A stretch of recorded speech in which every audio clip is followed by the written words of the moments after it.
Meaning of disabled. Disabled. Disabled. Disabled. Disabled.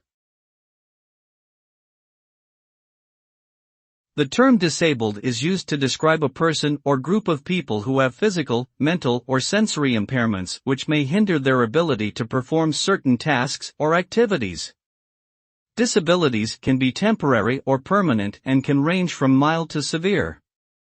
The consequences of disabilities can vary widely, depending on the severity and type of disability. Some people with disabilities may require accommodations to help them participate in society on an equal basis with others. Others may face significant barriers to accessing education, employment, housing, healthcare, and other essential services.